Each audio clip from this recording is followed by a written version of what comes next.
The massacre was brutal, targeted cruelty, and it was a powder keg that had been building for 2 centuries. Betar, a fortress town southwest of Jerusalem. For nearly 3 years, it had held out as the final refuge of the Bar Kokhba revolt, the last real attempt by the Jewish people to throw off Roman rule and reclaim an independent state. Its leader, Shimon Bar Kokhba, had been hailed by some as the Messiah. Rabbi Akiva himself is said to have believed it. Rome sent legions. Both temples were destroyed. Ancient sources describe a massacre on a staggering scale. Tradition puts the number in the hundreds of thousands, and tradition holds that nearly 1,000 settlements across Judea were destroyed in the war. Emperor Hadrian didn't stop at conquest. He rebuilt Jerusalem as a pagan Roman city, Aelia Capitolia, with a temple to Jupiter where the Jewish temple once stood. Jews were barred entrance to the city, and he renamed the province from Judea to Syria Palestina, a deliberate attempt to erase the Jewish name from the land. The area is now home to Islamic landmarks built in the 7th century. Why was this so brutal? The massacre was a brutal, targeted cruelty. It was a collision that had been building for 2 centuries.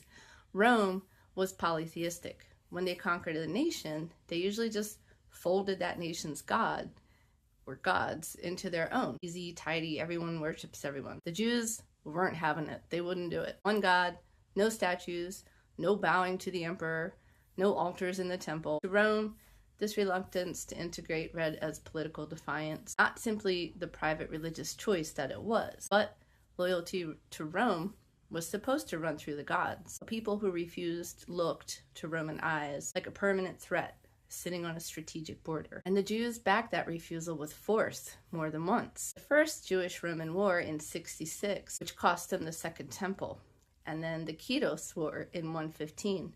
And now Bar Kokhba, a revolt so serious it nearly broke Rome's grip on its own eastern territory. Rome ruled an empire of millions through fear and example. A province that rebelled again and again couldn't just be defeated.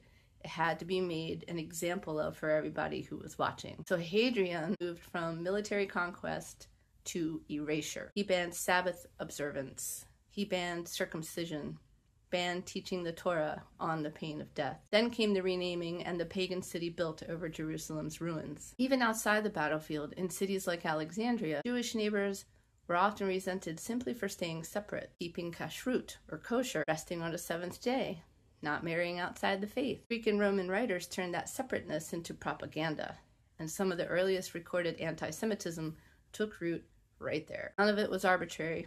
It was what happens when an empire that demands total submission meets a people who will not give it. The tarot card for this one, at least the first tarot card, is the Tower. A structure that took everything to build, gone in an instant, not by slow decline, but by lightning strike. That's Betar. But the Tower is followed by the Star, because out of this collapse, Judaism didn't disappear. It transformed. The dream of political messianism gave way to something quieter and more endearing. Rabbinic wisdom, halakhic life, portable faith that could survive without a homeland. That shift is why Judaism survived 2,000 years of diaspora. There's even a blessing born from this tragedy. Hatova Mativ, who is good and does good, still recited after meals today, thanking God that the bodies of Betar's dead were, tradition says, protected from decay before burial. Rapid burial was considered an act of respect and compassion. Decomposition before burial could be seen as adding to the tragedy.